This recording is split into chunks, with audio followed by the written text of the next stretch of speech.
Hak anak-anak adalah pendidikan. Pendidikan.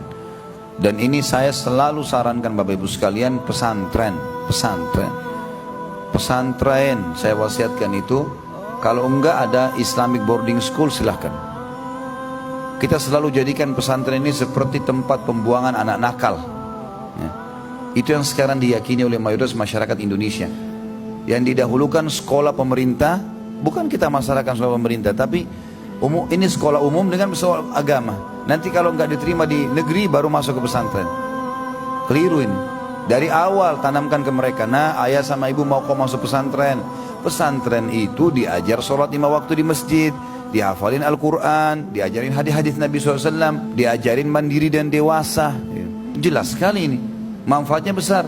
Dan dusta kalau ada pernyataan mengatakan nanti kalau anak saya jurusan agama nggak bisa hidup.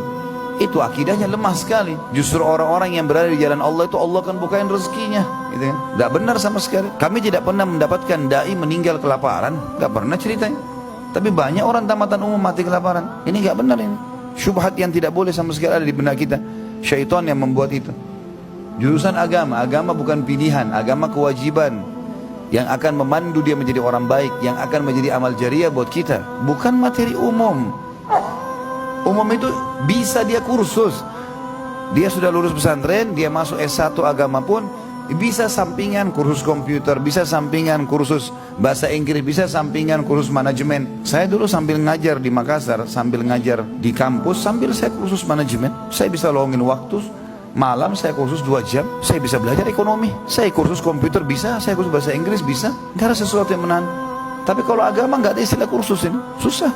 Sekarang sudah mulai dibuat program pesantren kilat, itu pun 1 minggu, terus mau dipadatin maksimal 1 bulan, mau dipadatin terus paham semua agama, nggak bisa. Sedangkan dari SD saja, dari rumah, dari masih kecil kita sudah didik agama, sampai masuk pesantren selesai SMP SMA-nya, sampai kuliah pun masih ada hal-hal yang mesti diingatkan masalah agama. Bagaimana kalau hanya sekedar pas-pasan? Amanah itu di sisi Allah SWT. Jadikan mereka aset amal jariah. Pendidikannya penting Bapak Ibu sekalian. Tinggal jangan salah pesantren saja.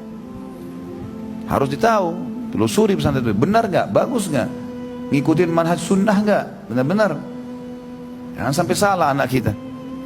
Ini penting untuk diketahui. Ini hak anak loh, pendidikan. Di sini kita bedain hak yang setelahnya, hak anak perempuan, hak laki-laki dalam masalah pernikahan. Kalau hak anak laki-laki, kita bicara nafkah dulu. Hak setelah pendidikan adalah nafkah, dan nafkah adalah kebutuhan dasar, makan, minum, pakaian, segala macam. Ini ada perbedaan. Kalau untuk anak perempuan wajib sampai mereka menikah. Kalau untuk anak laki-laki wajibnya hanya sampai balik, sisanya sunnah.